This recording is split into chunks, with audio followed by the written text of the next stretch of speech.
city, livable city year project. They have, I've learned a lot just working with them. So it's been a huge privilege for me.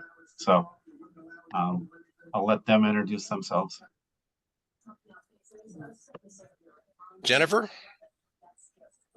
Hi, I'm Jennifer. I am also graduating this quarter. I'm going to be getting a degree in community development and planning, and I just finished my certificate doing GIS. And when you can't find me behind a computer screen doing GIS, I'm probably in the local community garden where I work. That's a little about me. Rachel. All right. Hi, my name is Rachel. I'm doing pretty much the same educational route as Jennifer. I'm also an urban studies major, about to graduate, and just did my GIS certificate. Yeah, I'm about to move to a new city after I graduate, so. Cameron. Hello, my name is Cameron. I have 2 quarters left at UW-Tacoma. I'm also getting my degree in urban studies. I just finished the Geospatial Information System certificate. I think that's the right name. It might be geo something else. I don't know. I learned the things, not the words. And Omar. Hi, I'm Omar. I'm in my 3rd year at UW-Tacoma, and my major is urban studies, community development, and planning. And I'm interested in both urban planning and transportation planning. Mayor Sue. Hello, I'm the mayor of the city of Long Beach and very interested in the infill housing and how we will meet the requirements in the future. Staying in Long Beach, how about Dave? David Glass, the city administrator for Long Beach. And Ariel, I see you're with us. I am. I'm Ariel Smith. I'm the city planner for Long Beach. Moving a little bit south, Holly, thank you for joining.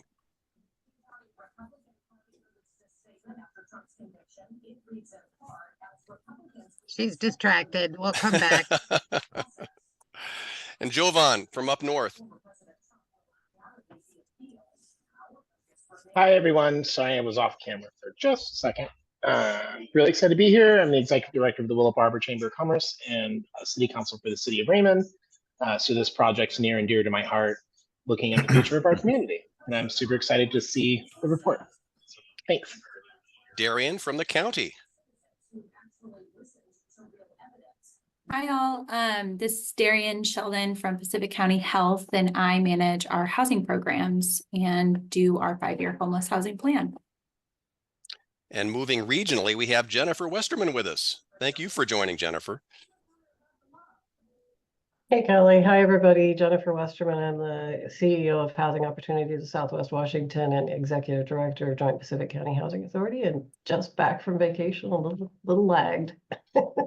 But Jennifer will be eager to hire all of you graduates here. So so make sure your resumes are sent in the chat to Jennifer. There you go. Ralph. I'm a new elected councilman for the city of Long Beach, so I'm here for informational. Hey Ralph, thank you for joining.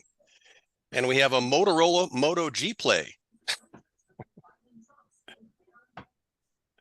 Yeah, that's Mark Perez probably. Hi, Mark. I'm on the City Council, Long Beach. Thank you for joining. Okay. And of course, TTR from Livable Cities. Hi, everyone. Terry Randall, Program Manager for Livable City Year at the University of Washington. Very good. Thanks, everyone, for joining. So, Gareth, I'll turn it over to you and the team. You have permission to share. All right. You guys are up. I'm not sure who's going to take the lead, but I'll let you guys go.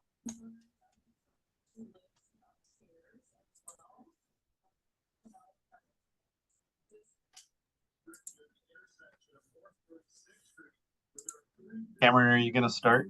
Yep. I was just. I think you can see my screen. Yep. I have like Zoom happening and Canvas slides. I'm like, what's going on? There's pop-ups everywhere. Okay, so we're the Pacific County Infill Housing Opportunities Group. We just introduced ourselves, so I'm going to skip through those pages. because we already talked about ourselves. Our task at hand. I'll let you start, Omar. All right. For this slide, I'll be discussing our task in this project. An issue that Pacific County is facing right now is that current population growth projections for 2044 do not align with the housing stock quantities that we're seeing on the ground. The previous Pacific County LCY groups identified vacant and underutilized parcels. They conducted a land capacity analysis study. And then finally, they drafted some generalized infill zoning recommendations for each incorporated municipality within Pacific County. What we're doing here for this project is we're building upon this previous student group's work to identify barriers to potential infill middle housing which exist within the municipal code of Pacific County's incorporated municipalities. And this has been mapped for South Bend, Raymond, and Long Beach. We've also identified zoning change recommendations which would better allow municipalities to adequately plan for housing growth towards these goals under new housing bills. Okay, so on this slide, we're going to be introducing the concept of middle housing. So Washington state law defines middle housing as buildings that are compatible in scale, form, and character with single-family houses, but which have more dwelling units inside of them.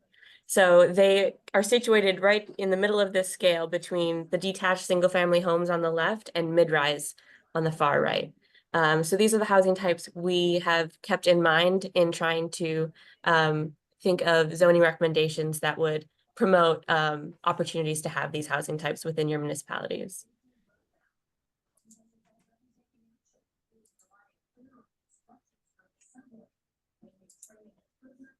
Next, we are talking about why reduce barriers to middle housing.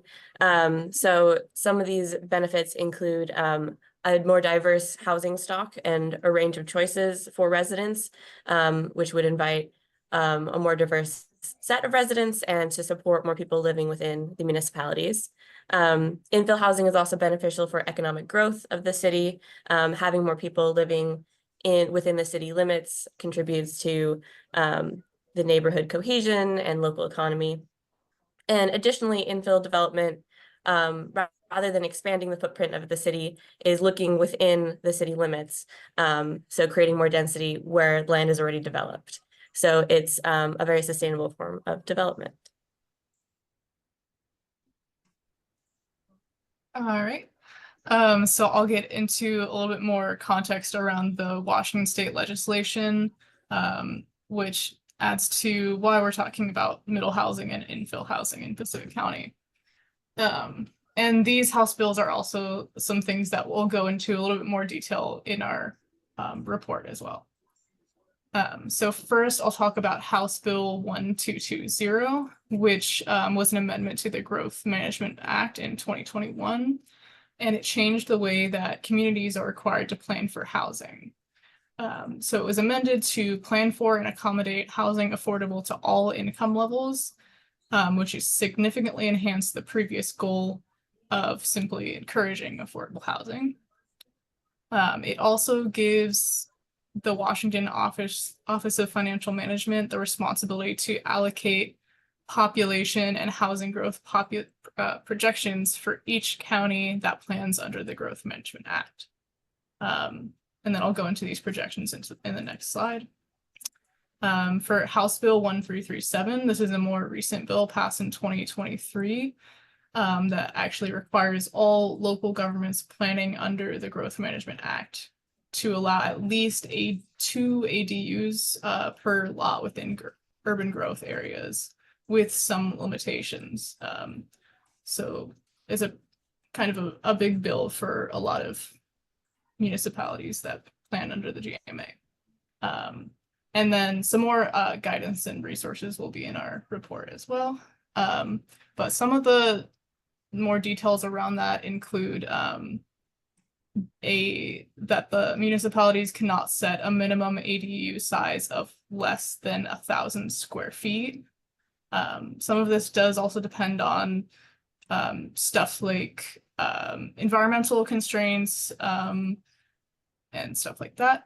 There's also They also must allow a variety of ADU types, including attached ADUs, detached, or in existing structures such as garages. And municipalities cannot require the ADUs or the primary dwelling to be owner occupied.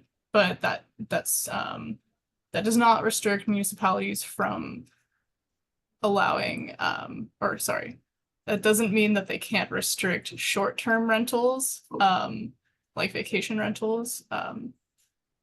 So yeah, so that's for that one. And then for House Bill 1110, this one does not, from what we can see, it does not apply to Pacific County and the municipalities, but it might be something good to model some of the middle housing changes after if you choose to go in that direction. So it was enacted in 2023 and it requires 77 communities to revise their zoning codes to allow middle housing buildings of 2 to 6 units per lot in residential neighborhoods. And that's in addition to the ADUs. All right. So then I'll go into the Housing for All planning tool, which is the tool that informs municipalities and counties about what kind of housing growth they have to plan for under House Bill 1220. So the only number that came directly from the Housing for All planning tool is the number at the bottom right of 1,400. So that is the total number of housing units that is projected to be needed in 2044 for Pacific County as a whole. We have done our own little breakdown of how this total number might be allocated, but ultimately it is up to the county and the municipalities to work together to decide how they want to allocate these housing numbers and plan for them under the House bill. But so the breakdown that we have here is based off of population growth projections that we found in the Pacific County Comprehensive Plan of 2021. So for example, Ilwaco in this plan was projected to have about 21% of the county's total population growth. So then we took that 20.9% and we said, okay, so we'll give about 21% of the housing units needed to Ilwaco, just to kind of mirror the population growth projections. And then so also something to note is that the county and municipalities can also choose to plan for lower level population projections. So what I'm showing here is medium level projections, and HAPT also provides low and high. So these are right in the middle. Yeah. All right, and then we'll go to the next section for middle housing types. Middle housing types. This section of the slideshow was presented by the models, or these are models of housing types from the Washington State Department of Commerce. We have the duplex, which is a small middle housing type. These are usually detached house scale building consisting of 2 side-by-side units, which both face the street and are contained within a single building. They're usually 2.5 stories tall in height. And these are the different dimensions of them. The dimensions aren't really important for this part, but they will be important later. We have cottage housing, which is usually a group of 6 or so homes, all on one lot. They are smaller buildings and are typically 1.5 stories tall and are arranged in this sort of style to allow for like an inner courtyard. We have triplexes, which are 3 units side by side in a house scaled building, but sometimes on the upper echelon of house size. These are 2.5 stories tall usually, so still within the Pacific County height limit. We have fourplexes, which are just 4 housing units in a larger building. These also fit the 2.5 size height requirements, usually 2.5 stories. And they're usually either 2 on an upper floor and 2 on a lower floor. Is just how these are often laid out.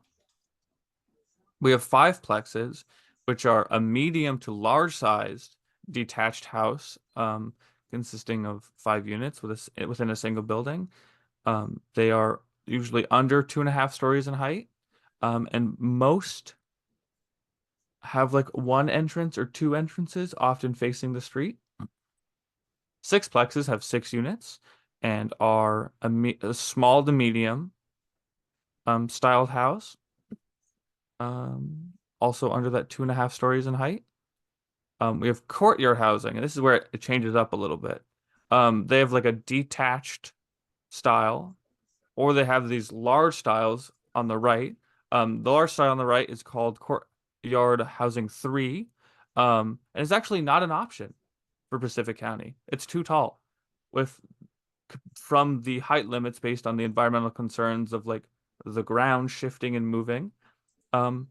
This 3-story building is not an option really, but I guess if environmental concerns were to change or zoning was to change for some of these areas, then this could be an option. As I know, Kelly and I discussed how there's the tall hotels in Long Beach, which are over the size limits of other zones. And our last type is townhouses, which are a medium to large middle housing type, consisting of multiple units. And it can range from like 3 to 5 to 6. This one on the right is 2 buildings technically on one parcel, and each building has 3 units inside of it. We are now going to go into our municipal recommendations, and we're going to start with Ilwaco. All right, thank you, Cameron. Today, I will be going over the proposed zoning change recommendations for Ilwaco. Next slide. All right. Firstly, let's take a brief look at some of the current zoning guidelines in Ilwaco, which affect infill housing implementation. In the R1 zoning district, we have a minimum lot size of 5,000 square feet. In the R2 zoning district, we have a minimum lot size of 7,000 square feet for duplexes. We also have a minimum lot size of 6,000 square feet for multifamily dwellings, plus an additional 1,000 square feet for each additional ground floor dwelling unit, and an additional 500 square feet for each additional dwelling unit above ground level. For front side setback standards, the R1 and R2 zoning districts both have a minimum front side setback length of 15 feet. All right, next slide. Moving on to the recommended changes, we'll start off with the R1 zoning district, where I propose that the minimum lot size be decreased from 5,000 square feet to 4,500 square feet in order to allow for an increased housing capacity. In the R2 zoning district, I propose that the minimum lot size for duplexes be decreased from 7,000 to 6,000 square feet. I also propose that the base minimum lot size for multifamily dwellings be decreased from 6,000 to 5,000 square feet. I also recommend that the additional lot size minimum increase for additional ground floor dwelling units be decreased from 1,000 to 500 square feet. And finally, I recommend that the front side setback minimum be reduced from 15 to 10 feet. All these changes will allow for an increased amount of infill housing to be implemented in Ilwaco, while also taking into consideration concerns about neighborhood character, primarily within the R1 zoning district. All right. But you're now going to go over to Raymond. All right, I'll get into the state of Raymond. So I'll start off with some of the current zoning information, as well as the other status of housing and parcels in Raymond. So Raymond has been a little bit more leeway in comparison to some of the other municipalities in terms of their density. So in their most recent comprehensive plan, they made a goal to allow duplexes on lots of 6,000 square feet, which is down from, I believe it was either 7,500 or 7,000. And they also made a goal to allow multifamily on parcels of 10,000 square feet or larger. Also looking at some of the parcels that could potentially have infill housing. In taking into account areas that have sewer, I was able to find about 86 residential vacant parcels based on the data that I added, as well as the parcels from the previous group's analysis. I found that sewer is not extended throughout the entirety of Raymond and the urban growth area. So there are some areas that if sewer was able to be extended to, there could potentially be more housing allowed. And then according to the updated HAP numbers from the previous slides, Raymond may need approximately 181 homes by 2044. So I'm just going to look at, on the next slide, I'm going to look at some of the sewer in Raymond. So this is in the central area. Forgive me, I don't know all the neighborhood names. So sewer appears to be spread out pretty well throughout this area. And then through the next slide, I have the northern area north of the river. And sewer is in, I'd say, about half of it, but it could be extended further to allow building on more of the parcels. The red outlines are the platted out parcels that are part of the urban growth area. And then on the next slide, I'm showing more areas that are similar. And sorry if it wasn't clear, the light blue is the sewer lines. All right, next slide. Same thing. Okay. And then I'll get into the next section of Raymond. All right. So next I looked at some of the vacant parcels that are connected to sewer or are close to the main sewer lines. So this is the central area of Raymond, and these are all parcels that I found to be within about 40 feet of sewer. So that's in that area. And then also I coded it by the size of the parcel. So the yellow is about 6,000 feet or under. The orange is 6,000 feet or over. And then red is up to 10,000 feet. And the next slide is the northern area again. So there's a handful of parcels in each area. Next slide, please. And looking at the same thing in another area. And the next slide. And this is the southeast part of Raymond. So there's a few less available parcels, but still some there. Okay, next slide. All right. So for part of my analysis, I just looked at a handful of parcels in Raymond to give some examples of what could potentially fit if the minimum lot sizes for multifamily homes were lowered a little bit. So for example, based on the example of middle housing measurements that we found earlier in the presentation, I found that some of these like triplexes and fourplexes could potentially fit on some of these parcels. So for example, on the left here, I have the purple parcel and the number there is the square footage. So it's about 6,600 square feet, which is under what they would want to do currently, it would be allowed to have a single family home or a duplex. But based on the measurements of the triplex and fourplex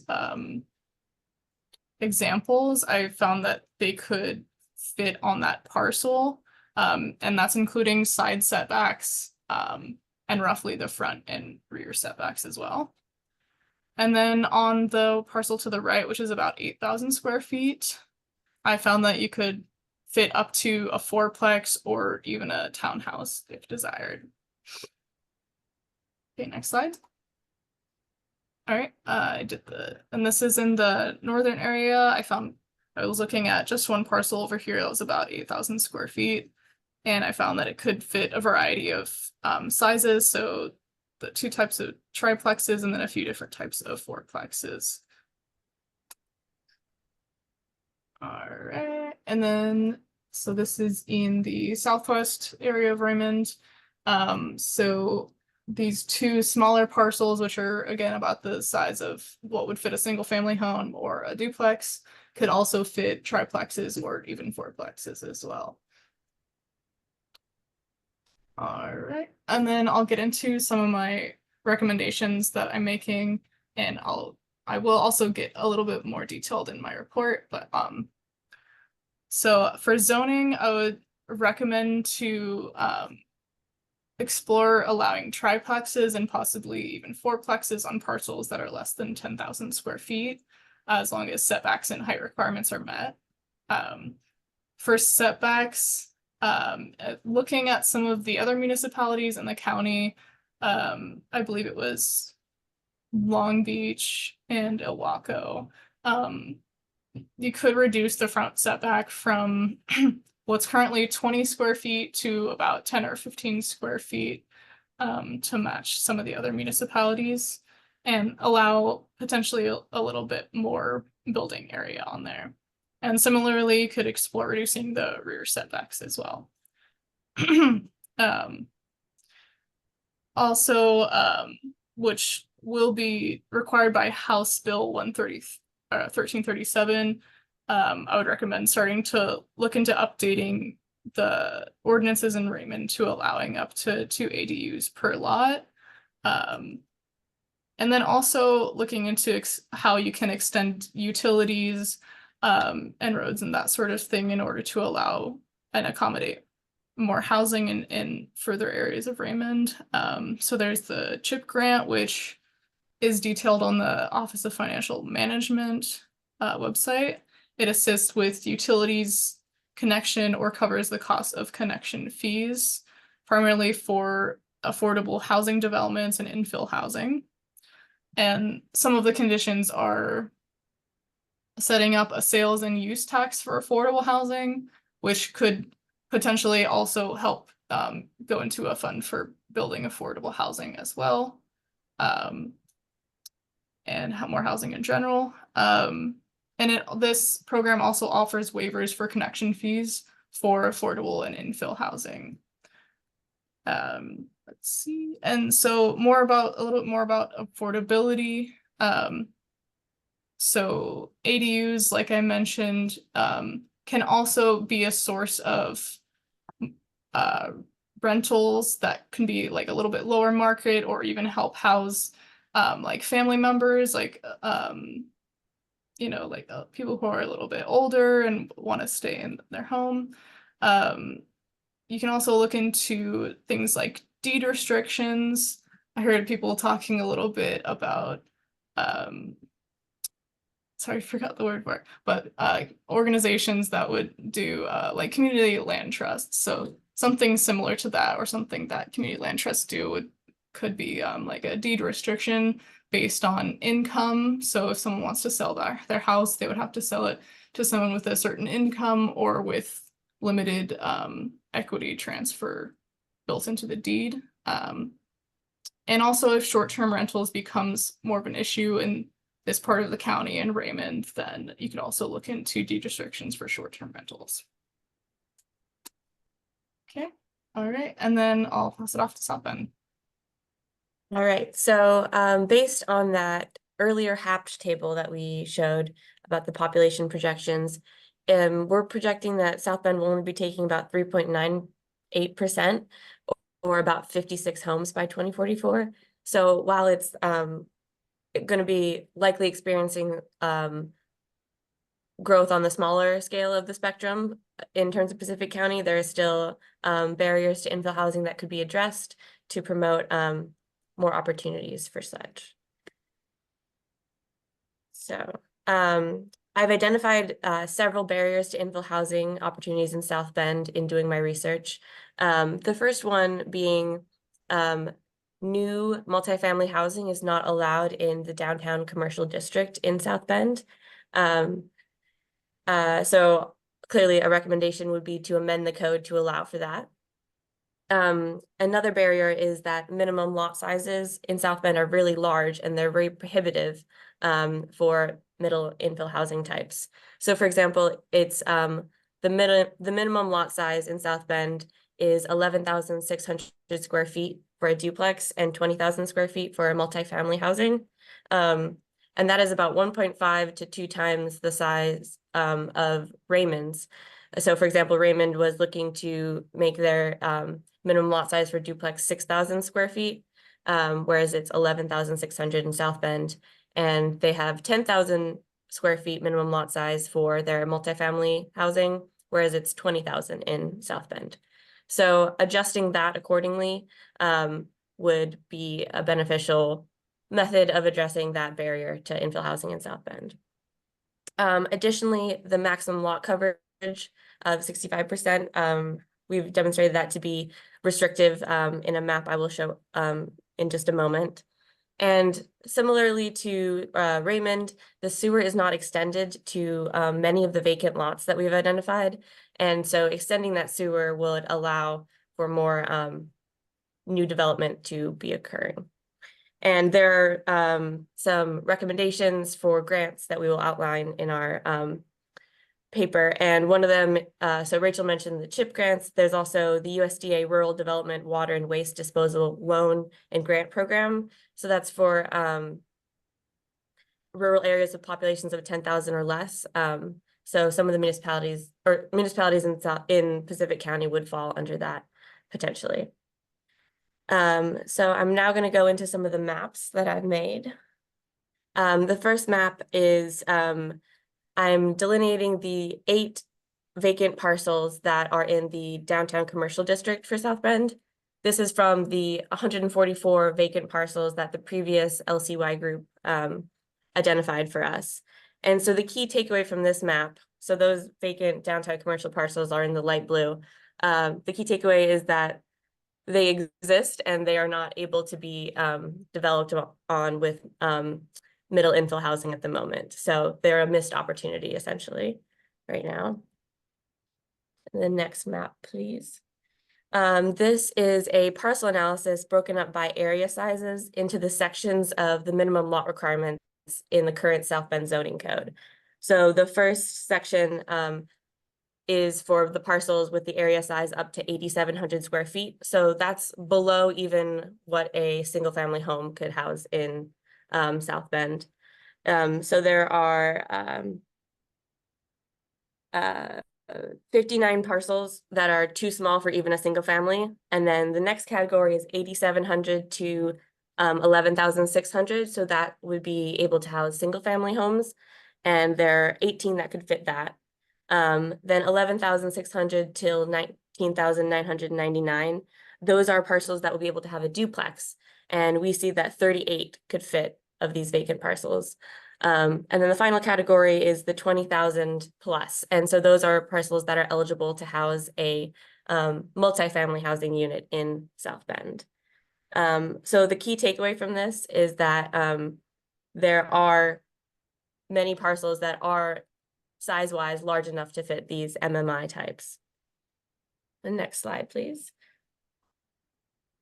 And this map breaks down the largest housing option and how many units it holds per each of the vacant parcel breakdowns. So there are 4 parcels that can only fit 0 units, so they're less than that 8,700 square feet minimum lot size. 2 parcels could fit 1 to 3 units, 10 could fit 4 to 5 units, 74 could fit 6, and 54 could fit 7 through 13. So the key takeaway here is that there are a lot of vacant parcels in South Bend with the capacity for larger MMH types, so housing 6 through 13 units. And this next slide here breaks down those standard models which encapsulate those units. So in the 1 to 3 unit section, duplexes 1 through 3, triplexes 1 through 2, and townhouse 1 fits there. And those were the 2 parcels. So this slide, while it's a little complex, if you go back and forth between these slides, you can figure out what is able to fit in which vacant lot. All right, the next slide, please. This shows where duplexes could physically fit but are not allowed either due to zoning, so they're not allowed in the downtown commercial, or due to the physical size restriction, so they don't fit, or the fit isn't allowed due to the minimum lot size or lot coverage. So from this, we see that 69 vacant parcels could fit a duplex but are not allowed. So this demonstrates the restrictive quality of some of South Bend's zoning currently. And then the next slide is the same concept, but for multifamily housing. So from this, we find that current restrictive zoning is a barrier to multifamily housing as well in South Bend. And there are 97 parcels that could physically fit multifamily homes, but they're not allowed due to the minimum lot sizes in South Bend. All right, and this next slide shows the restrictive quality of each of the vacant parcels. So what is restricting them? So 69 of these parcels are restricted by their maximum lot coverage, and 75 are restricted by their physical dimensions. So from this, we see that maximum lot coverage is actually a very prohibitive factor of South Bend zoning code. And the next slide is a sewer map. So I've delineated all of the updated zoning for each parcel with their proximity to the sewer. So we see that 53 parcels are on the sewer, 40 are near the sewer, and 51 are far from the sewer. And so that 91 parcels that don't currently have sewer access but are vacant, that's a great opportunity for those sewer extension grants to then help make those parcels more viable for middle housing. All right, and then these next two maps are wetland analysis maps. So we take the wetland layer and we have figured out which of the vacant parcels in South Bend are affected by the wetlands. So we have there are 8 parcels that are affected by the wetland because they're within 25 feet, and 33 are within 300 feet of the wetland. And that's the minimum to the maximum buffers for a wetland in Washington. And since we don't know the exact categorization of each of the wetland types from 1 through 4, we did the minimum and the maximum buffer instead. And so from this, we see that only 41 of the 144 vacant parcels would be affected by the wetlands. So this is an important thing to keep in mind when thinking about infill housing, is these environmental constraints.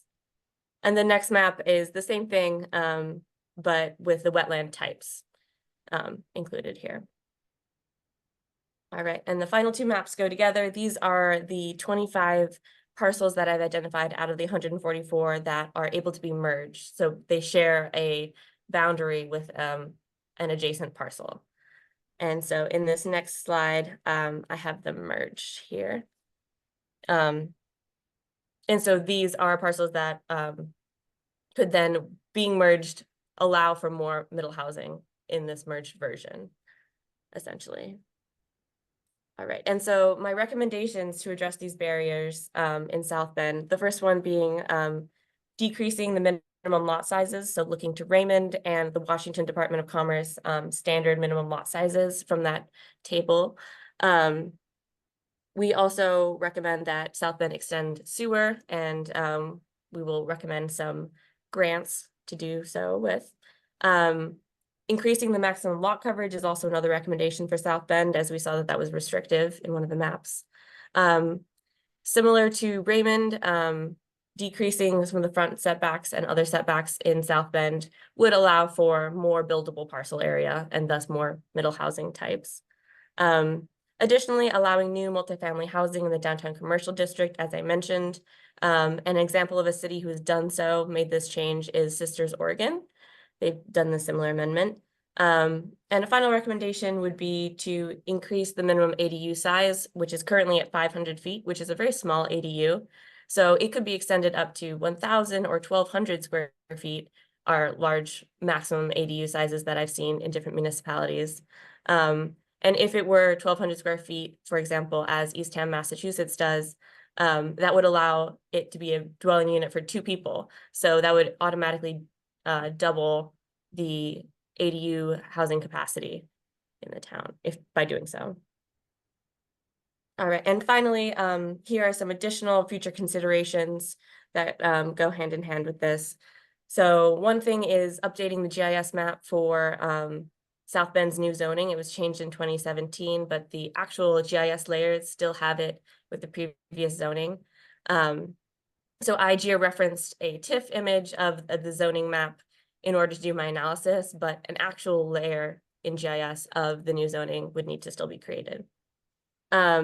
Additionally, a analysis could be done for these merged parcels that identified the 25.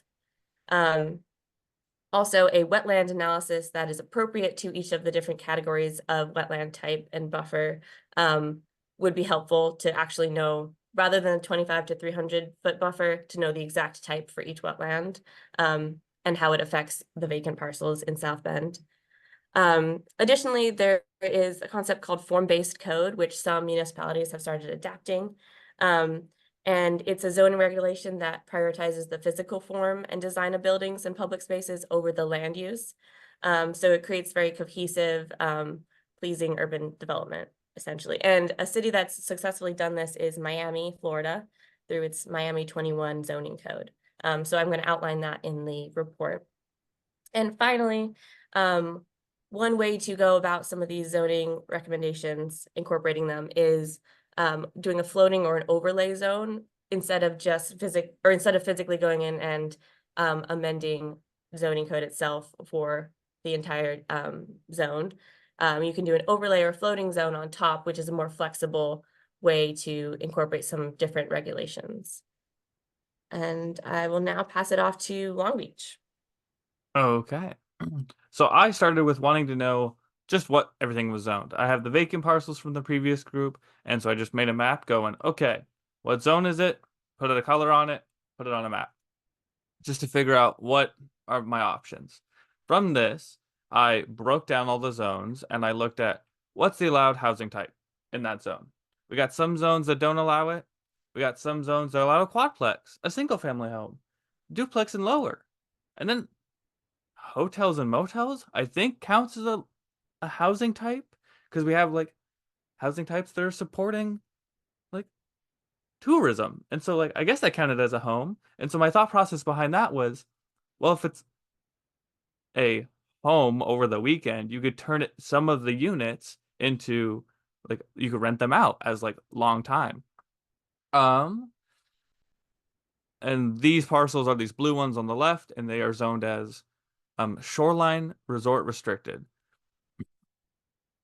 And there's also live workspaces, which are in like the Old Town and Old Town West district, which are located on the right side. I do have Long Beach turned on its side, which was interesting because I couldn't really fit Long Beach vertically on a horizontal slide. And so I just plopped Long Beach on its side. So we are looking at Long Beach from the beach, if that makes sense. The ocean is the gray below us.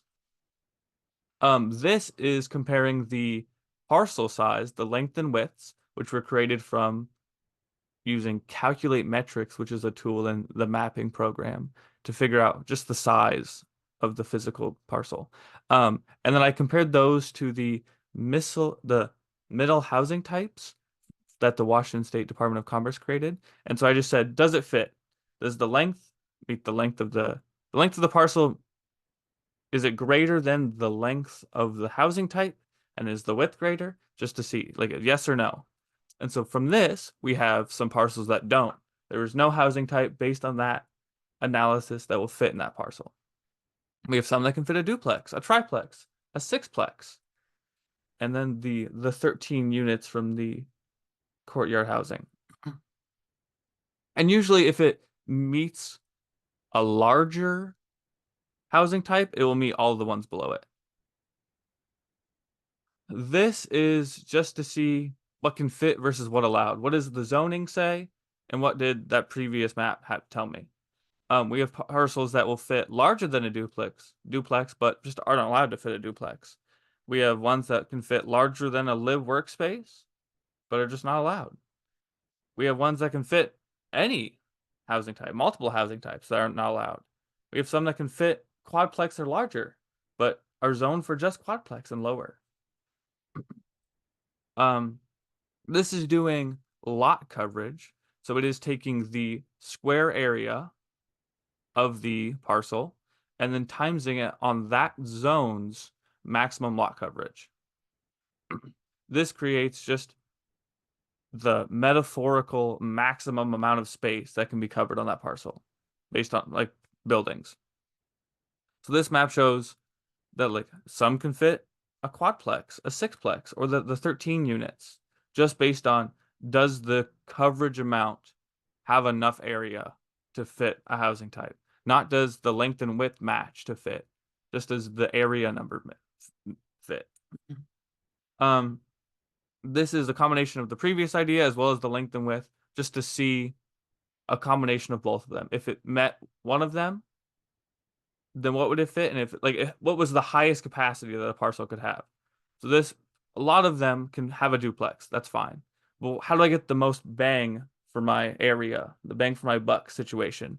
So we have a lot that can fit a fourplex. A lot of them can fit a sixplex, and then a lot of them can fit the 13. So there's a high opportunity to fit larger housing units based on size alone. This is a map determining what's more restrictive for that parcel. Is the buildable area, like is the length and width constraints the problem, or is the maximum lot coverage of what you're allowed? And so we have some parcels that fall in between, and some of them are either the length and widths really just don't allow you to do things, and some of them the maximum lot coverage just don't allow you to do things. So that's what this is trying to visualize. I have also done a wetland analysis map using the same 25 and 300 foot. What's interesting is that if a parcel fell within 25 feet of a wetland, it is also falling within the 300 feet. There is none that just fall within 25 feet. And then we have some parcels that fall within 300 feet. And so if any part of the parcel crossed over into the wetland buffer, I just said, yep, it's in the buffer, and just marked it as such. And so it is colored as such. 19 of 66 of the previous group's Long Beach vacant parcels are within both the 25 and 300 foot buffers, when another 13 of them are within the 300 foot buffers. So that, just looking at that, we have almost half of our 66 parcels that are considered vacant to be within a wetland buffer zone. And so what can be done is finding the actual categories of the wetlands, because like we have this wetland designation, and that is from the Washington State wetland map that I found online, and just imported that data and made a map and visualized it. But I don't know what the category is, because they have their categories based on the buffers need to be had, and they just don't have that labeled as such. We also have some parcels that just aren't affected by wetland. And so those would be the best parcels to be putting housing on, or changing there's something with wetlands and like being able to move them or resituate them and keep that land. So that could be done on some of these parcels that are affected by that wetland. My recommendations for Long Beach are just to add larger housing types. Courtyard housing, which is the biggest one. In this case, this 3-story one can't fit because of the height constraints, but this larger housing types can fit within a lot of the parcels, but just aren't allowed based on zoning. We can increase the maximum lot coverage. We're sitting at 65 to 75 on most zones, which I think is good, but I think you could increase it like 5% more and just add a little bit more coverage, and therefore adding another unit, another housing type. That wetlands buffer study could be done to figure out what category the wetland falls under, and to then give the approximate and appropriate buffer length. My other idea was to add duplexes into single family residential, as well as the single family restricted, because they are currently not allowed.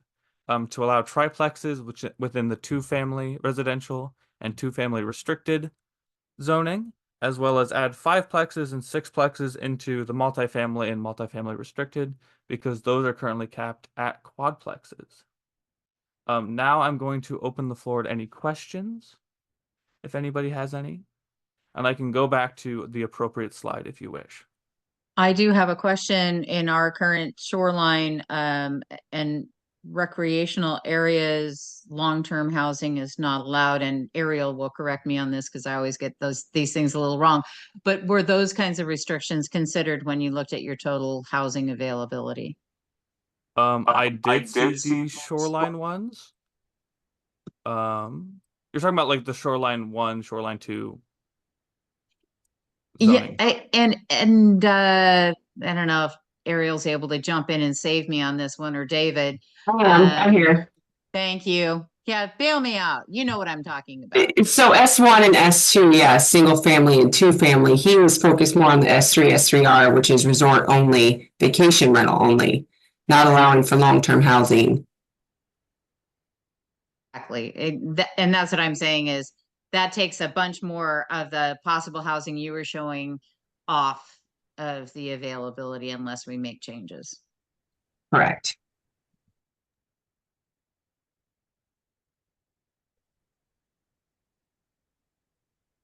So, I have a question about Awaco. yes, Holly, go ahead. Was there any consideration or review of parking requirements included? Are you talking about the parking requirements in the R1 and R2 zones? Yeah, I think that was mostly what was covered on your slides. But even if we were to look at second story apartments in commercial zones, one of our biggest challenges is locating parking for them. And is there any suggestions on how our code could be updated to reflect decreased parking requirements? I will have to go back and take a look at the parking requirements. I did not consider that for this. Okay, thanks. I would also say that should be considered when talking about the ADUs. I know it's in the House bill, but a lot of these small lots that have homes on them have multiple people living there. Adding 2 more ADUs to a property of that size, 5,000, 6,000 square feet, is it going to be extremely demanding of that area? So I would just say that that's something you guys should really look at on those close neighborhood areas. Yeah, and I got 2 pages worth of notes here. And I don't want to monopolize everything or be a Debbie Downer, but that was kind of my, there were a few things I'll just hit. Parking was one of them. And like a city of Long Beach, we don't have developed curbs, gutters in most places, so there isn't any real on-street parking. I think that could be developed with new ADUs and new structures. But we don't have, I don't want to knock Pacific Transit, they're doing everything they can, but we don't have a very good transit system set up. You know, we just don't have the population for it. They don't work 7 days a week now. They don't work after, I think, 7 o'clock at night. So, you know, people need cars still here. We're rural, we're not urban. And so I guess that was a question if you took that into account. You know, I was looking at what Rachel did on one of the slides. There was a building, I think it was 8,228 square feet on her lot. And what I was seeing is there's a building underneath it. And that one, A250, the one you were on. So if you look at that A250, there's already a building under there. And what happens in Pacific County a lot is the adjoining property, it says it's vacant, but it's actually owned by the person with the building, and that's part of their lot. They just own 2 lots. And so some of these that they're showing as a vacant are really not vacant. But it's good to have that inventory, there's no doubt. On Raymond, again with Rachel, she had the setbacks and they brought them down, I think, to 10 or 15, and she had square foot. I think you mean a frontage of 10 feet, not square feet, because that'd be like a 2x5. Oh, yes. Yeah, I'm sorry. That's what I meant. No, I'm just thinking this will come out eventually, and it was just something I wanted to make sure I was understanding, because boy, that was really small to me. And then Jennifer, the question I had is, you know, on yours, you were talking about more or less making everything a bedroom community in South Bend. And they have problems funding police, fire, parks, all things go with it because there's no commercial revenue to come through. So I'm guessing South Bend would probably feel that they would need the commercial. They're looking for that big thing to employ the people that are going to live there. And that's a problem that I see. And again, they're with transit as well. So that would be a thing. I didn't think Miami was a good comparison. You know, Miami's got an incredible commercial scene. I mean, we even know about Miami and Long Beach. And I don't know that those two mix as well. And then Cameron, the notes I had on yours for Long Beach was the area that you had west of the breakers. It's owned by the breakers, and this is something that we have with the property. Yeah, either one of those work. The blue big blob on the very left corner of that is when you have an oceanfront lot and you've built on it in the 70s or 80s. A lot of times people don't want to build in, sell in front of them because they have their ocean view or they don't want anything built on it. So some of these lots, even though they're big lots, you're not going to see them developed. I don't know how you could force that to happen. And one of them, these pictures you can kind of see downtown is Scooper's parking lot is a vacant lot that could have live workspaces. I agree they could, but the current owners probably will have no interest. But it's funny that the lot right next to it, right across the city now owns, and we've, Mayor Svensson and I have kind of talked about that is, hey, what if you did something commercial on the lower part, put your work stuff up above, might be a good thing for that property. And then you've mentioned the wetlands, so I don't need to go into those, but those are just a few things that I kind of jotted down when we were going through this. I don't want to be a Debbie Downer. I think we need it. And there's clearly going to be, just Dave, as you're pointing out, there's going to be, knowledge that you all carry individual to municipalities that are going to, that really reflect the nuances of this kind of work. Darian, I want to recognize your hand, and then Jeannie, you had your hand up. Oh, I'm sorry. Your thumbs up. Yes, Darian. Hey, thanks, David, for bringing up the commercial comment for South Bend. This kind of got my mind going on this, and I'm just curious, and this is mostly a question for all of us that live here, or maybe people that might be, or if the students reviewed the current zoning on the commercial space.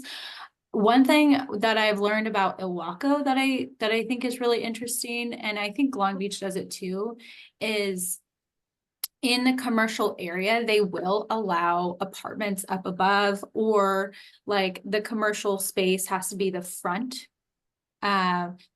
facing view, or it has to be front facing 100% and then 50% of the downstairs or the commercial space. It has to be at least 50% of the building. So I'm wondering if that could be something that South Bend, like a happy medium, for that zoning to say, hey, we still want to prioritize commercial space, so have that be the downstairs, and then the upstairs, you can do apartment dwellings or different things like that. I was curious, do they already have that in their zoning and for the commercial space to allow apartments in the upstairs, or like a mixed use of that commercial space? Because maybe that's an avenue that we could try to advocate for. Yeah, not that I know of, but I will definitely do a deeper dive and review that for our final recommendations. I think that was a great point. Thank you. Cool. Sue, you have your hand up, and Jovan, you have your hand up. Yeah, for me, I was just looking at our total numbers, and by the time we take out the restrictions of, like, for instance, we have a view property on a half an acre and we're probably not going to build out in front of us.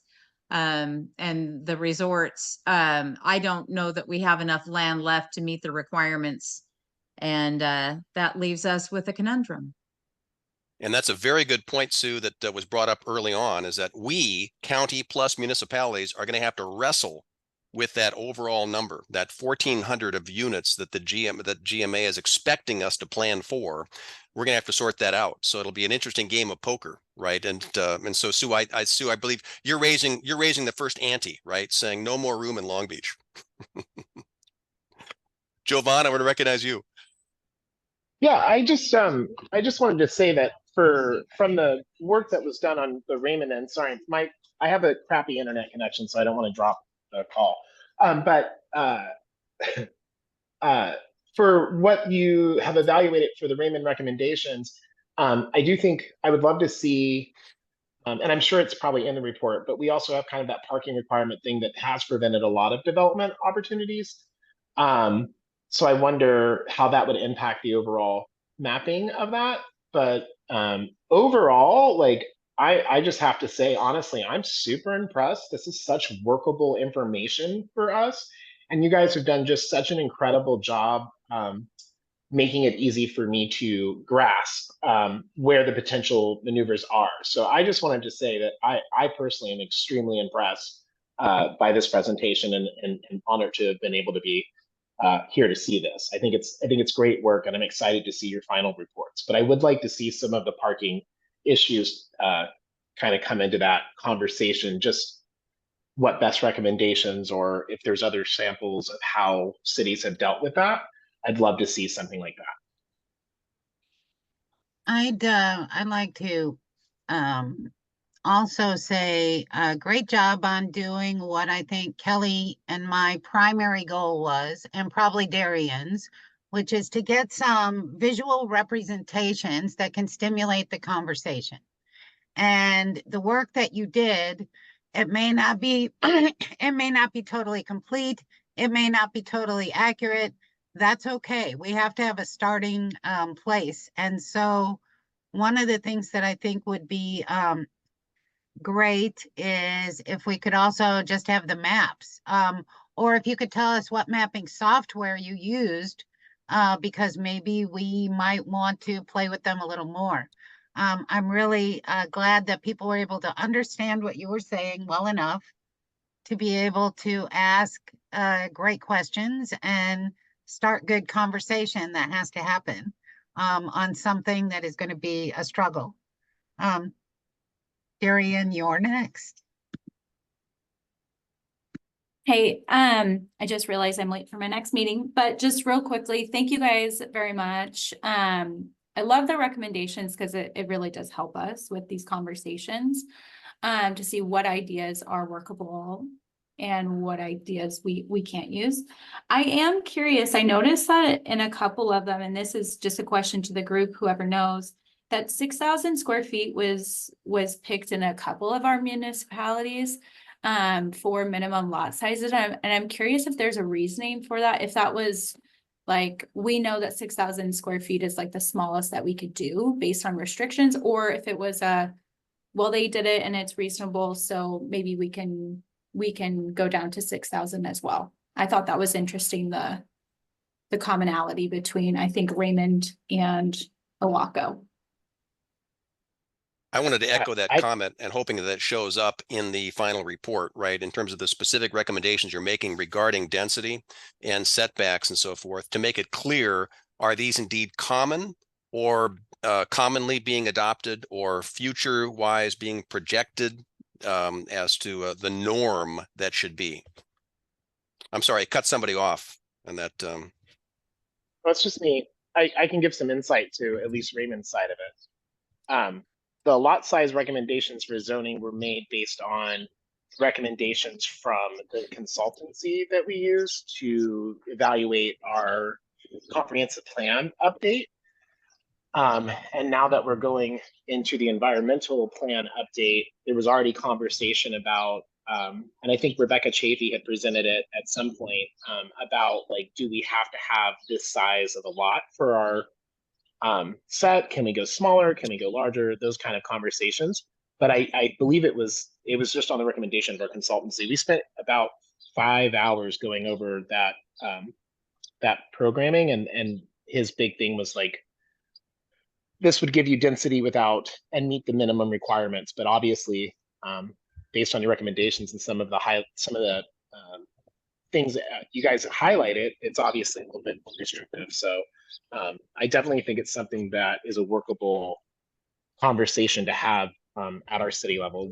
We're very fortunate to have a very copacetic environment, and we're all looking to react as well as we can for the challenges ahead. So yeah, but that's some insight on it, if that makes any sense. What I'm hearing is multiple people saying, what are the premises? How are we making this decision on lot size, or what is guiding our thoughts?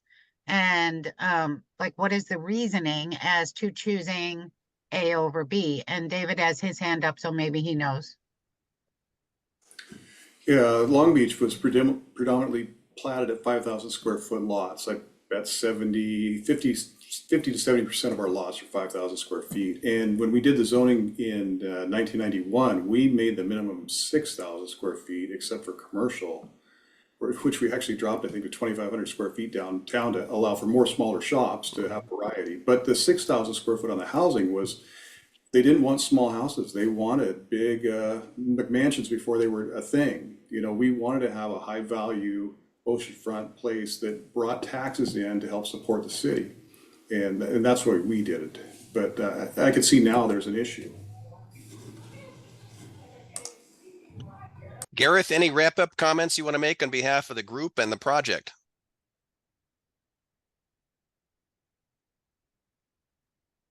Sorry, I couldn't get my mute button up there. No, I think all the comments and the questions, and I've got a couple pages of notes. I think, again, you know, I've told this group, you know, if they were a consultant team hired, this would not be a 3-month project. This would be, you know, maybe a year-long project. But I feel like they've done an amazing job given the amount of time they've had and the resources to work with. And Sue, I think you mentioned it. I think, you know, this work raises a lot of questions and starts the discussion on multiple different levels about how to increase housing stock. You know, there's multiple reasons or ways to approach these things, and there's not a one-size-fits-all approach to every community or every neighborhood within a community.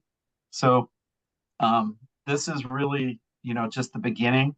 And you know, Kelly, I think you said it. There's a lot of work that needs to be followed up as these House bills and laws get put into place. And then you've got the mandated goals that everybody's got to meet.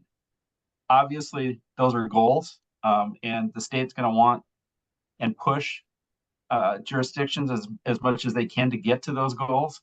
But I think this is, you know, a very good start, and they've done a fantastic job. So. Kudos to everyone here, and best wishes for, you know, more exciting graduation parties than what Rachel had. Although it sounds like, you know, the zip line was a big win. You know, that's for sure. Oh yeah. I just want to say thank you. I know Ariel is probably going, I know all this stuff already. And for me and possibly for our council members, I think it's enlightening to get it really spelled out clearly. And the more we understand the problem, the more we can make decisions. We will eagerly await the final report, as well as, again, as Sue mentioned, access to all of your ArcGIS files. It's very important that when you graduate, the data doesn't go poof, right? So let's make sure that that's captured somewhere. And Gareth, perhaps that's a great way in which you at least could make sure it's in a central repository before it's turned over to us. Yeah, no, we will figure out a way to you know, package everything up and hand it over to you guys so that this work, like you said, doesn't just go poof, and it is, you know, begins and is the foundation for more work that needs to happen. Thanks everyone for participating. You know, this will make this recording available to everyone, and particularly at you know, some of the broader audiences that are going to be eager to review the report and to see your recommendations. Congratulations all. Thanks, everybody. You did a great job. Thank you again for this.